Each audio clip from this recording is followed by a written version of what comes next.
Kalau ditanya tentang bagaimana saya bisa nyemplung di kuliner gitu, di bisnis kuliner, semuanya berawal dari hobi sebenarnya, Mas Riki. Jadi hobi yang kemudian saya tekuni, kemudian pada saat saya melihat mulai memasuki zaman era dunia maya, nah kemudian di situ saya melihat peluang, oh ternyata hobi saya ini bisa dikembangkan menjadi sebuah bisnis.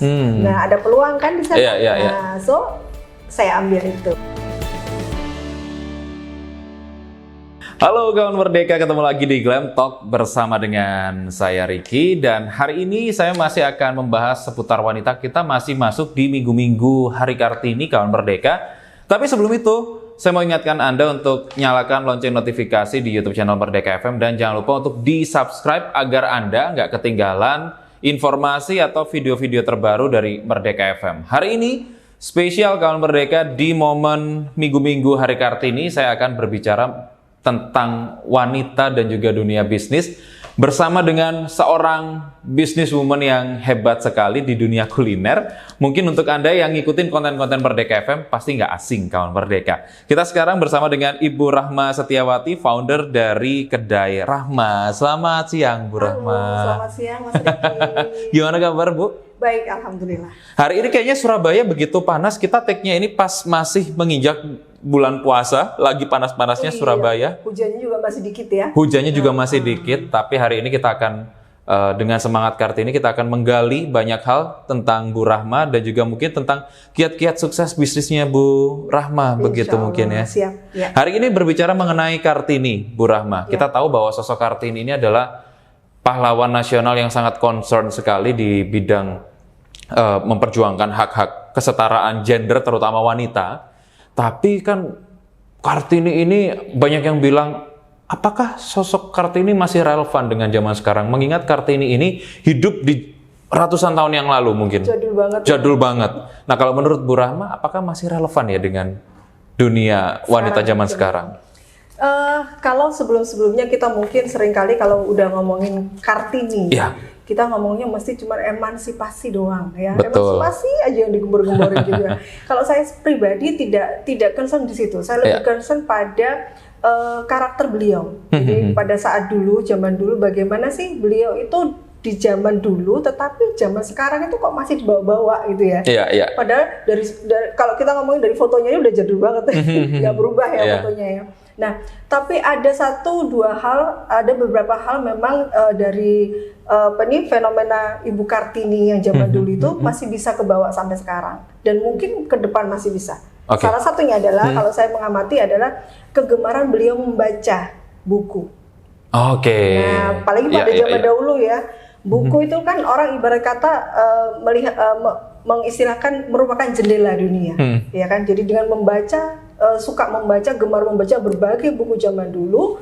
Dengan begitu, Ibu Kartini mempunyai selalu tambahan ilmu atau wawasan tentang dunia di luar lingkungan sekitarnya. Betul, mengingat mungkin dulu sosok perempuan kan harus terkungkung begitu ya. Iya, jadi kan ada keterbatasan yang dimiliki baik dari budaya pada zaman itu maupun dari teknologi juga belum memungkinkan. Tidak seperti sekarang ya. Betul. Dari kesukaan beliau membaca buku, berbagai buku, kemudian sekarang saya bawa kalau related ke zaman now adalah ya kita harus bisa update segala pengetahuan terbaru. Kalau sekarang sih milenial ya, kita lebih ke dunia maya ya. Betul. Nah, apapun bisa kita peroleh di sana. Pengertian membaca buku juga kemudian tidak hanya melalui textbook, ya kan? Sekarang ada artikel-artikel online seperti itu. Nah, kalau kita suka membaca, mengikuti perkembangan seperti layaknya Ibu Kartini itu, ya saya yakin otomatis kita tidak akan tertinggal. Di zaman sekarang ini kan sekarang lu butuh update terus nih. Apa nih yang baru yang bisa kita menjadikan peluang? Nah, itu relevansinya kalau saya. Termasuk dengan bisnis yang Bu Rahma jalankan di bidang kuliner begitu ya Bu. Itu kan pasti membutuhkan nilai-nilai yang up to date. Betul. Perkembangan rasa, perkembangan bentuk makanan dan lain sebagainya. Itu juga yang menginspirasi Ibu untuk terus baca, cari-cari referensi gitu ya. Harus ya, itu tadi seperti karakter yang dimiliki oleh Ibu Kartini karakter sosok perempuan muda kan, kita menyebutnya Ibu Kartini, tetapi kan pada zamannya beliau masih muda. Betul, ya betul, kan? betul. Masih around 20, 25 ya. Nah itu kan sangat muda. Di usia muda beliau sudah mempunyai banyak passion untuk keinginan untuk mencari sesuatu yang baru. Nah sama, terutama relationnya dengan hubungan bisnis saat ini. Kalau kita nggak update, nggak mengikuti perkembangan zaman, ya mati dong, mandek pasti. Kenapa? Terutama adalah pada saat misalkan kita ada perubahan, misalnya nih bisnis kita udah running well, tapi di satu titik kemudian terjadi kok ada perubahan ya, entah di omsetnya, gitu ya, entah di jumlah customernya. Nah itu kan kita mesti gali, kenapa ini bisa terjadi. Nah untuk tahu itu otomatis kita harus banyak melihat keluar. Betul. Nah, di situ kita banyak cari referensi-referensi bacaan, kemudian referensi-referensi coaching, bisnis mungkin ya. Betul. Nah, dari situ mungkin ada, ternyata saat ini itu memang karena pandemi bisa jadi terjadi perubahan perilaku pasar, perilaku konsumen. Nah, itu hubungan kembali ke kegiatan bisnis kita. Mana yang paling related saat ini yang kita alami kendalanya? Nah, ternyata berarti kalau disimpulkan sebenarnya apa yang dilakukan oleh Kartini di zaman ratusan tahun yang lalu, kalau ditarik ke sini kayaknya bener juga nih apa yang dilakukan sama Ibu Kartini gitu kan. Saya yakin itu. Jadi satu hal lagi Mas, saya lihat itu dari fenomena Kartini zaman dulu adalah kemampuan dan keinginan dan kemampuan beliau itu untuk membangun networking. Cara apa zaman dulu? Korespondensi. Betul. Nah, surat menyurat seperti itu. Tidak mudah ya. Tidak semua orang mau membuka diri kemudian untuk berkomunikasi dengan orang lain, menjalin hubungan dengan mencari kesamaan minat. Nah, dalam hal ini kalau di zaman dulu, di zaman Ibu Kartini, mungkin kesamaan minatnya adalah itu tadi, haus ilmu beliau akan misalkan pendidikan perempuan itu boleh nggak sih sebenarnya memperoleh pendidikan lebih tinggi. Nah, kemudian beliau ketemu seorang sahabat yang kemudian cocok ya, sepemikiran, akhirnya terjadilah itu. Nah, kemudian berbuat otomatis tidak hanya berhenti di satu sahabat kan, pasti sahabat punya teman lagi nih. Betul, insight baru lagi. Nah, itu berlaku juga di zaman now kan? Iya, betul. Business is about networking. Jadi tanpa itu, ya nggak mungkin survive sebuah bisnis. Betul. Dan Bu Rahma ini kalau kawan Merdeka ngikutin banget, Bu Rahma ini sering ngisi di kontennya Glamtastic Creation, betul ya Bu? Betul. Sering dikenal dengan nama lain yaitu Mbak R gitu ya. Kebetulan nama kita sama-sama R-nya depannya Bu. Rahma. Mbak R ini sering sekali ngisi di kontennya Glamtastic Creation. Tapi saya kepengen tahu sekarang dari awal Bu Rahma terjun di bisnis kuliner. Perempuan terjun di dunia bisnis itu rasanya kan mungkin kalau sekarang sangat wajar, tapi kalau dulu itu kan kayak penuh dengan pertimbangan, terjebak ke stigma, ngapain perempuan kerja, kan ada lakinya gitu. Dan saya juga kepengen tahu kenapa Bu Rahma pada akhirnya memilih bisnis kuliner sebagai jalannya Bu Rahma untuk meniti karir bisnis.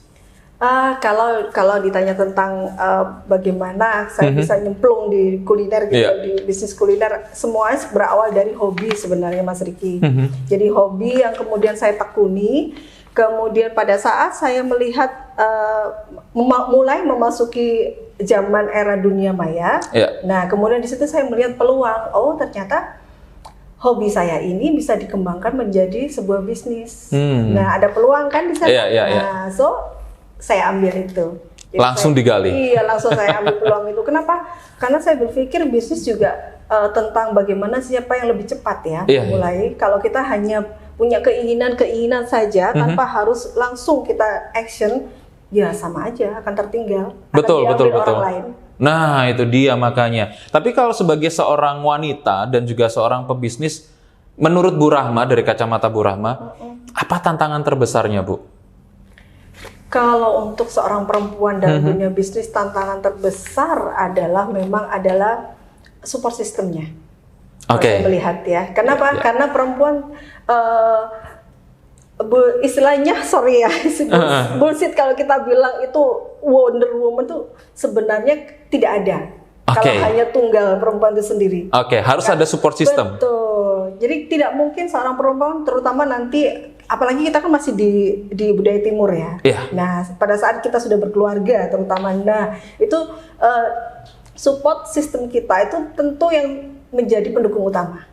Sukses tidaknya bisnis itu pada saat kita berkeluarga. Tapi beda lagi kalau perempuan yang single ya, otomatis dia punya kebebasan yang lebih leluasa. Betul. Nah, kita ngomongin, kita batasin perempuan yang sudah berumah tangga ya. Nah, bagaimana dia bisa sukses nyemplung di dunia bisnis, itu tadi salah satunya adalah support system yang bagus. Jadi dari segi suaminya mengizinkan, sama loh. Kartini pada saat itu, bagaimana dia kemudian, seingat saya dari saya yang baca, bagaimana yang kemudian dia sebagai seorang single, dia kepingin jadi dokter kemudian tidak jadi karena dia harus dinikahkan orang tuanya. Betul. Kemudian beruntungnya dia melihat peluang, dia mendapatkan suami yang masih menghargai pemikirannya sehingga mengizinkan dia untuk membuka sekolah pada saat itu. Nah itu sama dengan zaman now.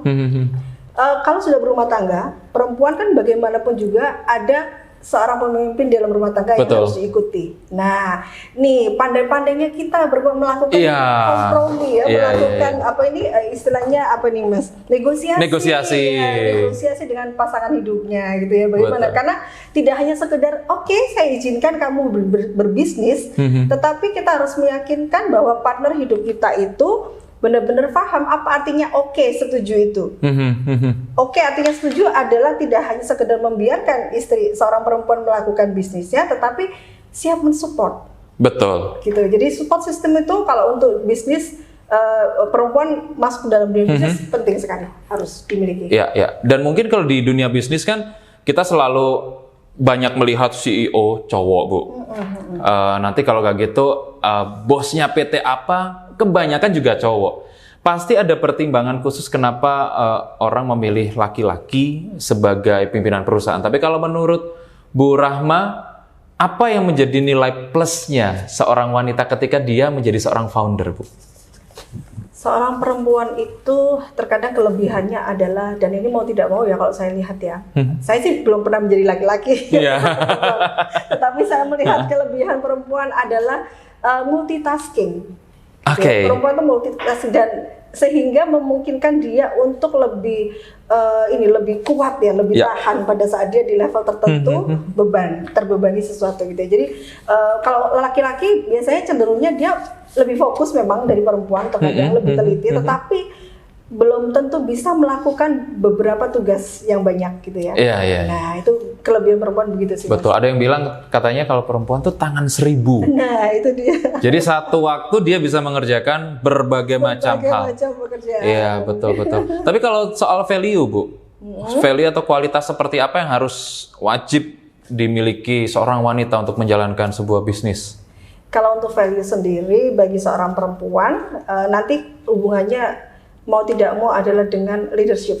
Jadi seseorang yang memang dia menjadi founder sebuah bisnis, dia harus punya leadership yang cukup bagus. Kemudian dia yang penting yang pertama nih, dia harus mencintai apa yang dia geluti.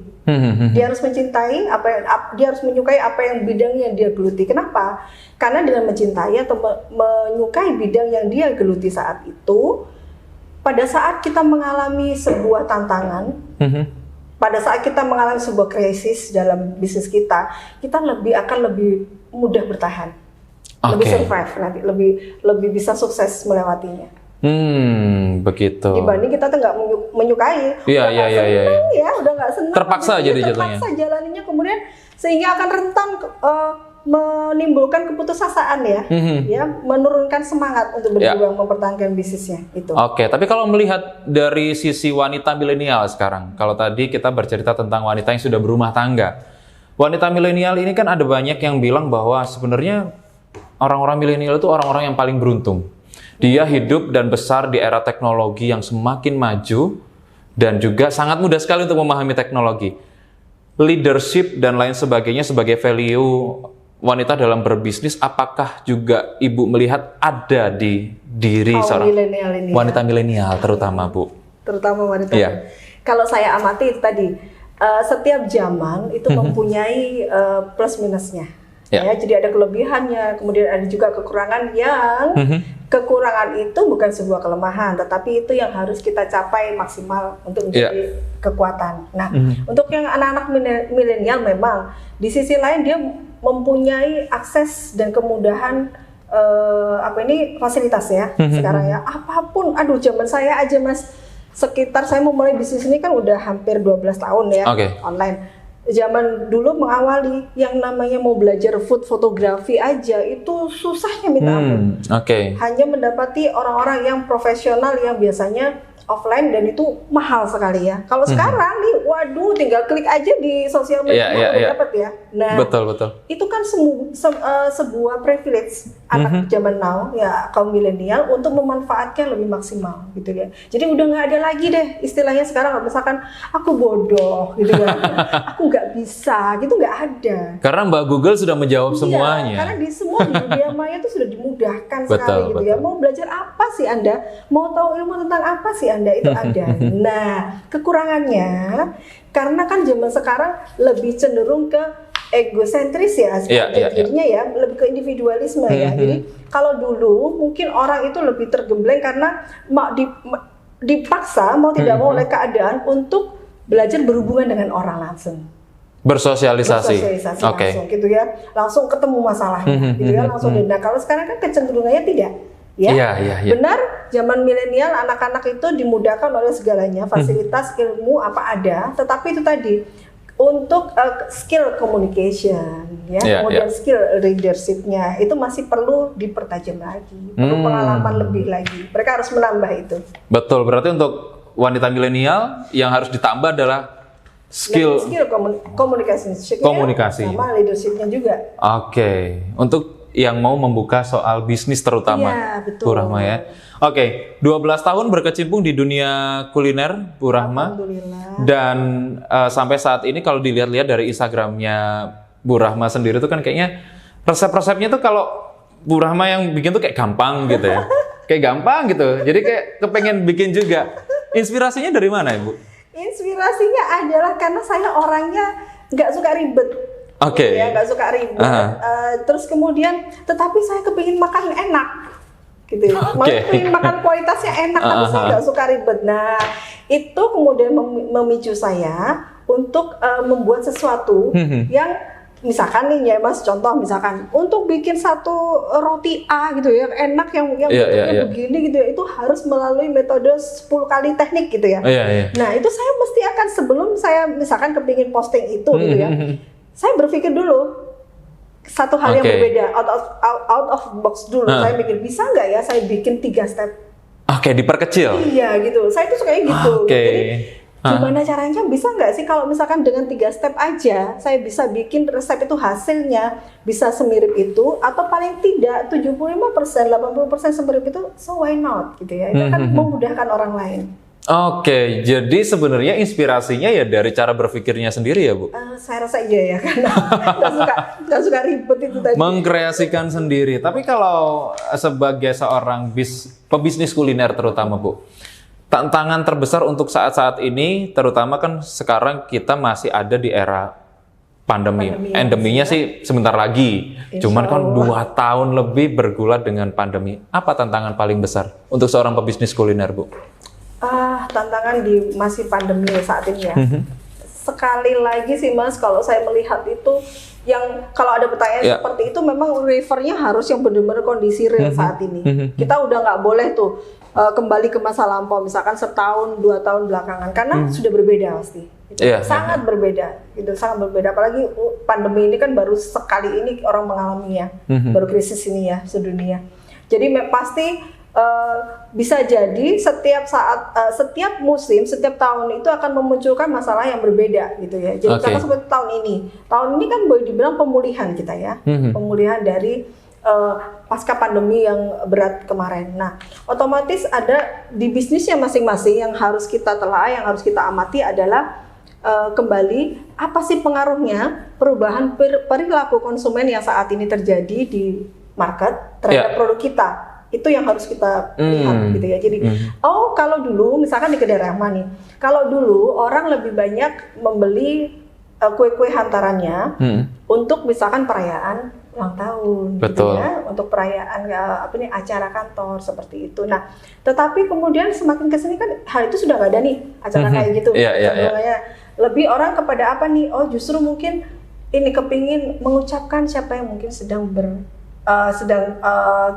tidak sehat, gitu ya. Jadi memberikan sesuatu gift kepada orang, say thank you atas kemarin pertolongannya, seperti itu. Nah, seperti itu kan merupakan peluang yang bisa kita manfaatkan. Karena nggak mungkin dong, misalkan kita cuma sekedar kepingin say thank you kepada mungkin orang dokter yang kemarin menolong kita dengan kue tar aja, bosen kan? Hal-hal seperti itu yang akhirnya kita jadikan peluang. Nah, tantangannya terbesar itu tadi, Mas. Jadi kita harus pandai-pandai melihat perubahan apa yang terjadi pada bisnis kita. Oke. Kalau Bisa kita dibilang cuek nih, kita ngotot enggak bisnisku fine-fine aja gitu ya. Tetap yang penting omset gitu ya. Tetapi betul. nantinya ada satu waktu akhirnya stuck. Sehingga kita, waduh, butuh effort lebih lagi. Betul. Boleh dibilang berarti harus ngikutin tren juga ya, Bu? Ngikutin tren itu bukan sekedar ngikutin tren, tetapi kita melihat tren perkembangannya apa, kemudian kita adopt dari tren itu apa yang bisa kita terapkan di bisnis kita. Karena tidak semua tren itu juga bagus untuk bisnis kita, belum tentu kan? Jadi harus jeli-jeli melihat peluang mana yang harus kita bisa ambil gitu ya. Oke, dan sepertinya untuk orang-orang yang bergerak di bidang UMKM, terutama di bidang kuliner, ada yang baru buka kuliner tuh cuma sebulan, akhirnya kayak buntu ide atau gimana, akhirnya tutup. 2 bulan tutup. Bahkan yang paling parahnya saya pernah punya temen, Bu Rahma. Jadi dia buka kayak bikin lumpia, tapi nggak tahu dimodif apa gitu, cuman seminggu, terus nggak jalan. Nah, jualan online juga? Jualan online juga. Okay. Tapi sebenarnya apa yang harus dilakukan oleh UMKM yang bergerak di bisnis online, terutama Bu Rahma, untuk bisa lebih lama lagi, untuk bisa lebih survive lagi di bidang kuliner, gitu, apa yang harus dilakukan? Oke, kalau saya melihatnya, kita kan sebenarnya bukan karena online gitu ya, kita mesti bagaimana? No, karena urusan online sama offline itu hanya masalah distribusi saja. Cara saja begitu ya. Distribusi pemasaran kita, channel kita, bagaimana kita mendeliver produk kita ke customer. Nah, yang terpenting adalah ya memang produknya harus tepat. Tepat itu apa? Ya tepat memenuhi keinginan yang ada di pasar. Jadi misal nih, kalau tidak tepat, bagaimana? Ya nggak bisa. Ya itu tadi nggak jalan gitu ya. Jadi misal nih, tapi bukan berarti kemudian jangan putus asa gitu ya, jangan mudah putus asa. Sekali lagi underline-nya ada jangan mudah putus asa, gitu. Belajar dan belajar terus ya. Caranya tadi misalkan lumpia nih. Nah, lumpia itu kalau kita tahu ilmu yang tepat, kita tidak akan mudah kemudian tutup.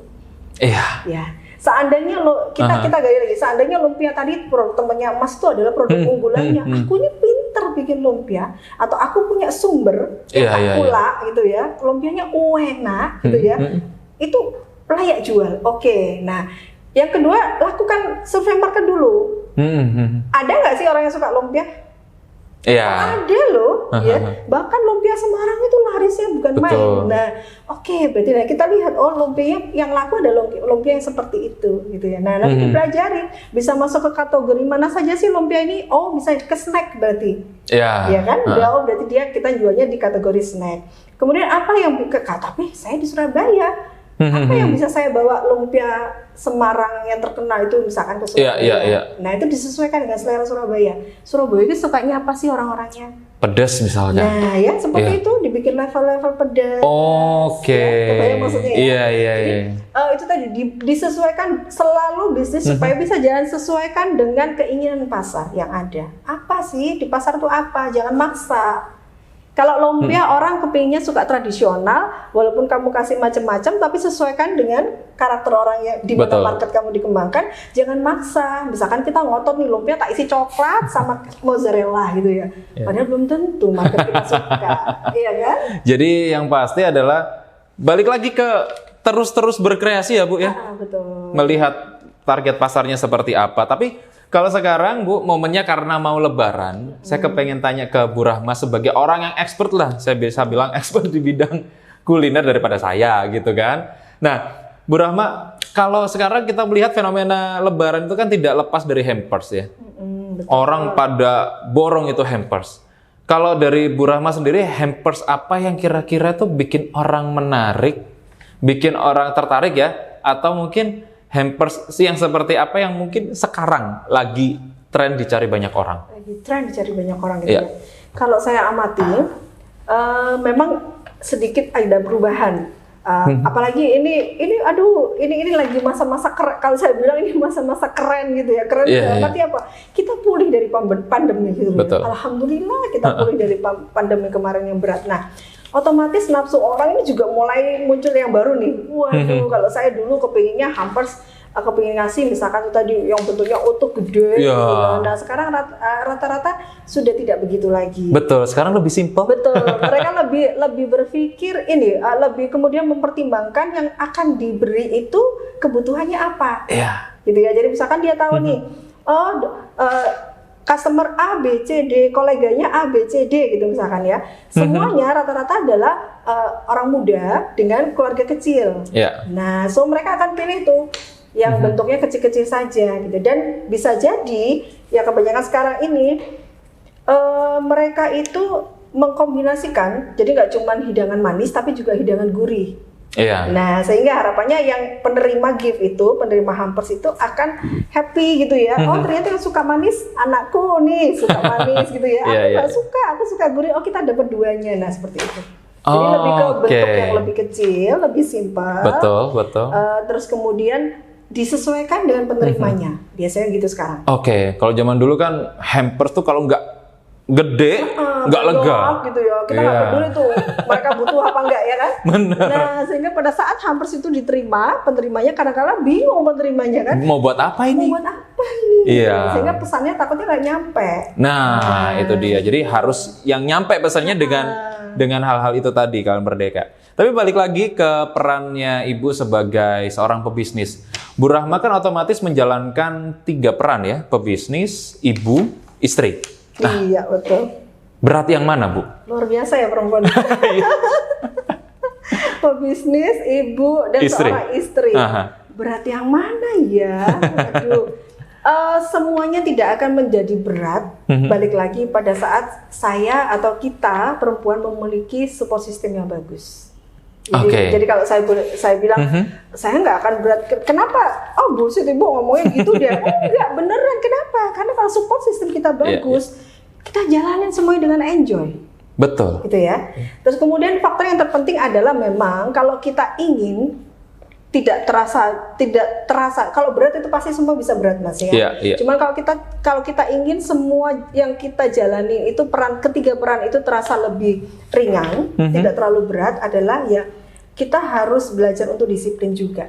Ya, disiplin dalam arti ya udah tugas-tugas itu kita lakukan sesuai dengan perannya masing-masing. Jadi misalkan kita bagi waktu kita dalam 24 jam itu bagi waktu ini nggak cuma ini ya physically ya, tapi lebih ke pikiran juga itu penting. Jadi misalkan ada waktunya nih udah dong setengah hari udah ngurusin bisnis. Misalkan kan kebanyakan kita bisnis juga di rumah ya Bu. Setengah hari udah ngurusin bisnisnya, kalau bisa ya malamnya gitu ya. Bagaimana ada waktu tertentu ya memang harus kita fokuskan untuk keluarga. Iya. Oke, luar biasa. Dan ternyata memang berat ya Bu ya, untuk membagi waktu itu kan bukan hal yang mudah. Tapi kalau mungkin skala prioritas kali ya, lebih bisa di skala prioritaskan lebih enak. Tapi balik lagi soal pebisnis wanita Bu. Kalau kita lihat bahwa pebisnis wanita itu kita asumsikan mungkin kita lebih khusus ke orang-orang yang ibu rumah tangga, tapi nyambi untuk berbisnis. Sebenarnya perlu nggak sih Bu support system yang bukan dari keluarga tapi dari luar, misalkan komunitas pebisnis, itu perlu banget nggak? Perlu banget. Oke. Karena tadi saya bilang di pertama, business is about networking. Nah, jadi pada saat kita, kenapa itu perlu? Karena itu akan membantu perkembangan usaha kita ke depan.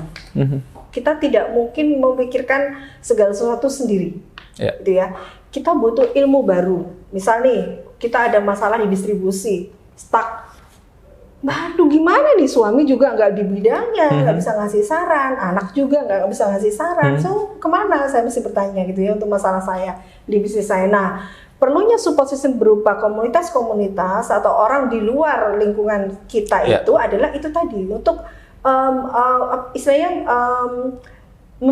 memberikan kita tambahan solusi yang inspiratif gitu ya. Jadi misalkan tadi kita perlu selain ngomongin networking itu selain untuk apa ini istilahnya kalau networking bukan hanya omset ya. Iya.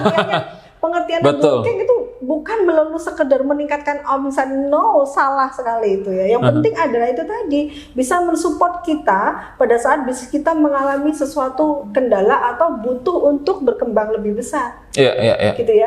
Kalau masalah misalkan, kita udah gabung nih di komunitas perempuan bisnis, jadi kumpulannya pebisnis perempuan-perempuan. Nah, di situ kan pasti ada tuh pertemuan, sharing-sharing gitu ya. Nah, ada kalanya dan pasti kita akan temukan satu masalah yang mungkin related dengan masalah kita. Betul. Nah, kita akhirnya terbantu kan di situ. Nah, itu kalau ngomongin masalah. Tapi sekarang ngomongin scale up. Pada saat kita butuh bisnis kita berkembang, bagaimana juga? Nah, dengan adanya kita bergabung dengan komunitas-komunitas atau membangun networking yang bagus, otomatis pasti kita akan terbantu itu ya. Pasar-pasar kita bisa lebih luas seperti itu. Penting sekali, Mas. Penting sekali untuk Anda ketahui juga bahwa sebenarnya Kartini itu bukan sosok ibu-ibu yang sudah berumur 30 atau 40 plus, dia baru memulai karirnya sebagai pahlawan yang memperjuangkan, tapi enggak, dari umur 20-an. Iya, dia muda kan? Luar biasa. Tapi kalau Kartini zaman sekarang, Kartini modern, inspirasinya Bu Rahma, siapa Bu? Kalau di zaman sekarang itu, kalau saya pribadi, itu bisa dari perempuan mana saja. Gitu ya. Jadi pada saat saya melihat kembali lagi saya diuntungkan dengan kemudahan akses informasi di dunia maya, gitu ya. Bagaimana saya kemudian tiba-tiba nih kita misalkan follow akun media-media misalkan seperti National Geographic, media luar negeri. Kemudian mereka menampilkan sosok perempuan, cerita perempuan yang bagaimana dia struggle dengan kehidupannya. Kemudian itu seperti itu kan bisa jadi inspirasi juga. Cuma dari dalam saja, kalau dalam ya banyak ya juga ya, banyak banget. Kita bisa belajar dari siapa ibu-ibu yang levelnya mungkin sosialita yang dia memulai dari bawah, kemudian jadi sosialita, atau mungkin justru dari ibu yang dari kalangan bawah sekalipun, bagaimana kegigihannya dia ngatasin hidupnya gitu ya, bagaimana dia harus menghidupi tetap menghidupi anak-anaknya dengan uang halal, mungkin dia jualan dengan jualan barang-barang bekas yang dia kumpulkan, dari mana saja bisa kita ambil inspirasinya. Apalagi itu perempuan, wah, betul, pasti luar biasa tuh perjuangannya ya. Betul sekali Bu Rahma. Dan mungkin untuk kawan Merdeka yang juga terinspirasi dengan Bu Rahma, mungkin menjadikan Bu Rahma sebagai sosok Kartininya Anda gitu ya. Anda bisa tonton konten-kontennya Bu Rahma tuh banyak sekali di Merdeka FM, ada Glamtastic Creation yang selalu memberikan resep-resep ala Bu Rahma juga. Dan selain itu ada juga media sosial yang mungkin dikelola oleh Bu Rahma sendiri. Anda bisa cari-cari tuh referensi resep, referensi kiat suksesnya Bu Rahma, kisah-kisah suksesnya Bu Rahma gitu, mungkin ada hal-hal yang perlu Anda contoh, Anda teladani gitu, bisa ke mana sosial medianya Bu Rahma? Kalau Instagram pribadi saya biasa update di sana di @mbakr_sby. @mbakr_sby. Ya, untuk akun pribadi. Akun pribadi. Jadi kalau untuk akun bisnisnya, saya biasa diupdate di @kedairahmah. Kalau mau pesan sesuatu, ya bisa. Nanti bisa langsung klik di link bio Kedai Rahma tadi ya, Kedai Rahma RACHMAH. Jadi bisa klik di bio-nya, nanti langsung connect ke WA admin Kedai Rahma. Nah, itu dia. Jadi ada banyak sekali makanan-makanan yang mungkin bikin Anda ngiler, apalagi momennya sekarang hampir Lebaran. Jadi gali aja di sana. Iya, betul. Semoga bermanfaat ya. Jadi saya sering, kenapa saya pada akhir, dulu saya nggak mau bikin akun pribadi di Instagram, tapi karena ternyata saya butuh nih saya lebih ke gini, pengen mengeluarkan yang ada di otak ini loh. Kadang itu pengen bikin sesuatu A, B, C, D. Nah itu kalau nggak segera dikeluarkan, kalau gelas kita nggak dikosongin, kita nggak bisa nerima ilmu baru. Betul. Gitu ya. Jadi saya harus butuh tempat gitu. Salah satunya adalah akun pribadi saya itu. Jadi saya pada saat ada waktu luang dan saya bisa membuat dokumentasi, kemudian saya posting, saya share. Membuat sosial media lebih bermanfaat. Kalau dulu kan Kartini nulis buku. Betul. Kalau sekarang nulis caption. Iya, manfaatkan sosial media kita. Itu dia poin pentingnya. Terima kasih Bu Rahma sudah berbagi kiat sukses. Semoga apa yang disampaikan oleh Bu Rahma bisa jadi teladan, bisa jadi contoh, bisa jadi referensi untuk ibu-ibu yang lain atau kawan merdeka yang lain. Semoga bermanfaat. Terima kasih Bu Rahma sekali lagi, dan kawan merdeka terima kasih banyak sudah menyaksikan Glam Talk hari ini. Inspirasi yang sangat luar biasa dari Ibu Rahma, founder dari Kedai Rahma. Dan kita akan ketemu di Glam Talk berikutnya. Saya Ricky Jovano pamit dulu. Sampai jumpa. 106,7 Merdeka FM, musik terbaik 90-an hingga kini.